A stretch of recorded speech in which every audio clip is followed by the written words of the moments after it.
I'm Erin Boyd. I'm a craniosacral therapist and personal trainer in Portland, Oregon, and welcome to my weekly video Q&A.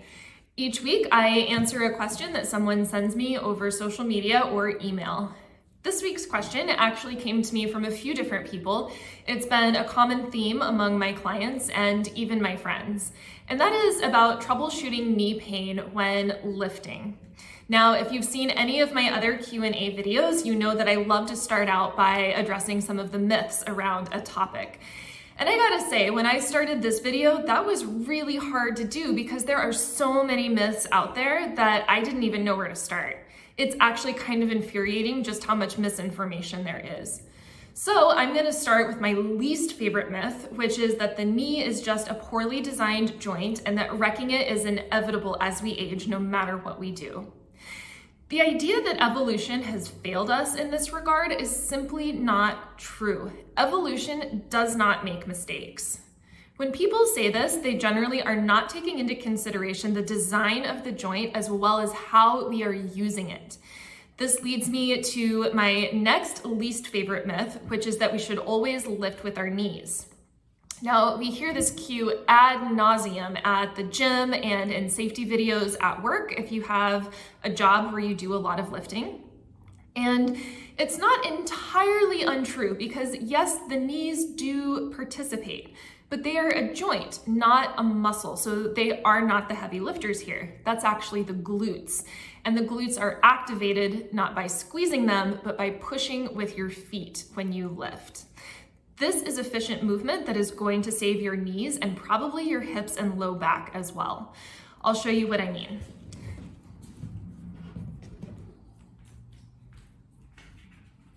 Here I have a kettlebell and I'm just gonna do a basic deadlift. When I come down, I am bending my knees. I'm also distributing my weight equally in my whole foot. And I'm letting my weight pour into the floor. My collarbones are wide, my glutes are loaded. I'm loading potential energy here. And then I'm pushing into the floor, and that turns on my glutes to bring my pelvis underneath me. My knees are moving, but they're not actually working very hard at all. To come down, I'm relaxing my feet. I'm letting my weight come back into the floor, and there we go. This also applies to squats or any other movement where you are loading your weight. This reminds me of a time when I was at the park with some friends. It was a beautiful day and we brought some kettlebells with us because we wanted to work out outside. One of my friends was lifting quite a lot of weight and doing some pretty impressive maneuvers with it. And a passerby walks past us and makes a comment about what my friend is doing. And he says, "How are you even able to do that? It doesn't even look possible." So my friend talks through the mechanics of what he's doing, and this guy says, "Oh, you're just cheating. That's just using physics." And he rolls his eyes and walks off.